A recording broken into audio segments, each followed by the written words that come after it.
gaining what others have. No? Repeat, coveting is outward looking to actually provide for one's own selfish desires. Outward looking not to bless others, as our title has said, but to gain something for yourself.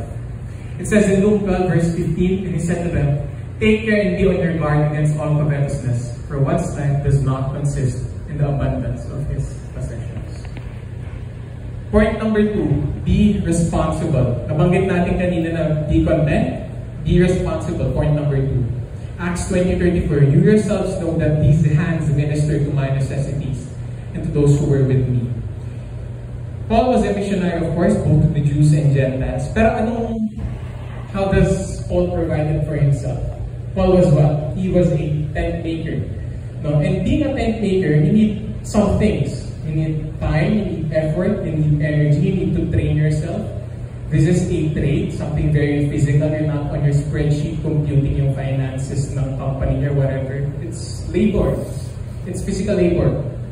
And he had to go through these things. Second picture, kanina nabanggit natin that coveting is an outward looking for the benefit of oneself, not really to bless others. Second picture is this. It's one thing to work for selfish gain, but it's another thing to not work and just be lazy. Passivity, pabigat is tambay, or sabi ni Pastor Peter, pabanjing-banjing lang. And we're not supposed to be the type of people. If you're able to work, kaya mo magtrabaho, you're not disabled, you're not incapacitated, you're not a PWD or whatever. If you can provide for yourself, go ahead. If you won't, someone will. Someone will. And by then, ikaw ang pinagpo-provide. And this is not to say we are to be people na prideful, na hindi nag-accept ng God. That's the very last opposite thing of we're going to discuss today. So, recap. Nabanggit natin, first picture is coveting. Outward looking to actually gain selfish desires. Second picture is you're passive. You're not providing for yourself. Third picture, before we go to our third point. Paul did not only provide it for himself, but for others. He had the mindset, I'm here to work to provide for myself and to bless others as well. And so I'm going to mention some group of people. For the fathers out there, I see some fathers, hopefully, I think my fathers naman dito. It is your duty to lead, to protect, and to provide. You are to provide for your family. It does not only mean financially, but I tell you, it includes it. It does not mean that if you're a two-income household, dapat mas mataas sweldo mo dun sa asawa mo. Hindi pa compete. No? It does not mean that. But you are to embrace your role. For the singles out there, regardless if you plan to get married or you have the gift of singleness, libre mo parents from time to time. If kaya mo, and if your parents are able naman to still work. If breadwinner ka, take it as a joy because you're able to bless others through your work. For the students, there's a lot of students in front here. It's okay if you're being provided for right now. We have seasons in life where you're being provided for and we have our own context, no? And that's okay. Do well in school. Don't squander your parents' money. And explore opportunities for yourself. If may internships kayo, sidelines. And this does not mean to neglect your responsibilities in your family and inside the church. For the well-accomplished in life and are well-off, some people are well-off agad kahit bata pa sila, even in their 20s or 30s. Increase your heart's capacity to give.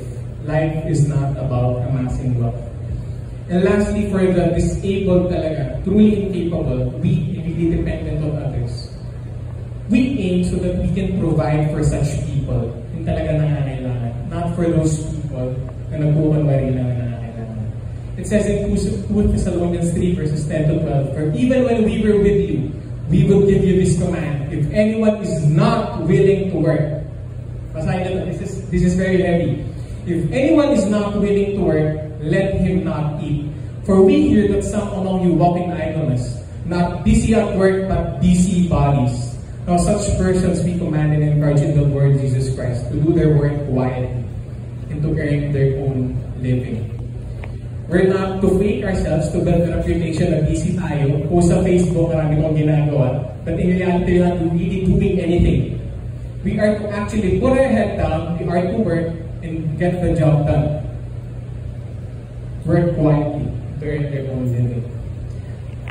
Point 3. So far, recap: be content, be responsible. Third is be generous. In Acts 20, verse 35, in all things I have shown you that by working hard in this way, we must help the weak. And remember the words of the Lord Jesus, how He Himself said. This is what we have said kanina at the start of our devotion. It is more blessed to give than to receive. Notice the words working hard. Gusto niyo ba yan, working hard? O gusto niyo lagi, we desire to do things easily.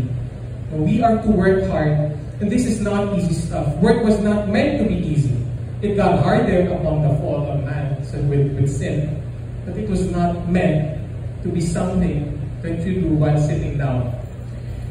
Jesus' word says, it is more blessed to give than to receive. And this is why we should work. This is the reason why we are to bless others.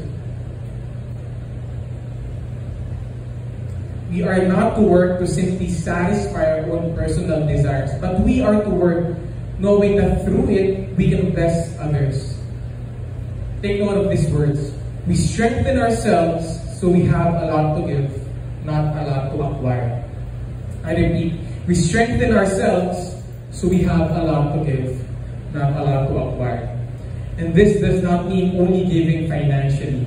We can give in a lot of ways. In time nyo, dito sa church, we have a lot of ministries that need help. That takes time, that takes skills. If you have something to offer, then give it. But be sure to not do it for the sake of your own reputation and for the sake of feeling good. No? You can invest your other resources that's not money. Possession, or maybe meron kang equipment that the church needs, a laptop, whatever. Whatever it is. We are to give, not to acquire. And so we end, or we start to end with this picture in mind. The cross. What does the cross have to do with this topic? The phrase, it is more blessed to give than to receive, is only understandable if you have something to give. Lagi natin sinasabi sa church, you can't give something that you do not have. And when we say those things, it pertains to God's love and grace being poured out into us. And we can apply it to other areas of our lives, and that includes our work and finances. But here's one last question. Whose work blessed others by providing salvation to mankind for all who will believe? Whose work blessed others by providing salvation to mankind for all who will believe? It is Christ's finished work upon the cross. Not our work, not anyone's work. It is Christ's work upon the cross. It is still the gospel, my brothers and sisters, that will motivate us to the very end. We started with the gospel when we were baby Christians. As we are maturing, we go through it, we understand more of it.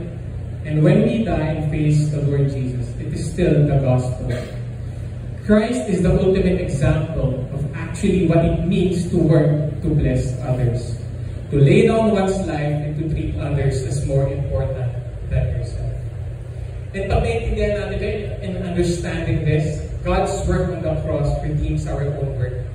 We don't have to simply work for our own selves. Imagine that. Hindi na lang pang sarili ko.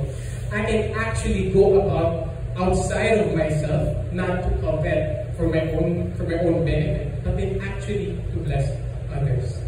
And the 3 points natin, our title for today is Work to Bless Others. Be content. Do not work to selfishly gain everything for yourself. Be responsible. Do not be a burden and learn to provide for yourself. And lastly, be generous. Work to bless others. I'll end with this quote from Timothy Keller in his book, Every Good Endeavor. I suggest sa mga working dyan, take a good look at this book. I haven't finished this because nag-DJ intro ako. I haven't. Minsan may ganyan ako habit sa books, no? First half lang. Then you get satisfied. I suggest take a good look at this book. If you're struggling with work, even if you're not, if you're feeling that you have it covered. But what is this?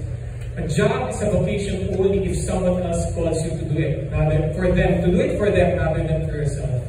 And so our work can be a calling only if it is to imagine as a what? Mission of service to something beyond merely our own interest. Thinking of work mainly as a means of self-fulfillment and self-realization slowly crushes a person. We are to work to bless others. Let's close shortly in prayer as we're going to spend more time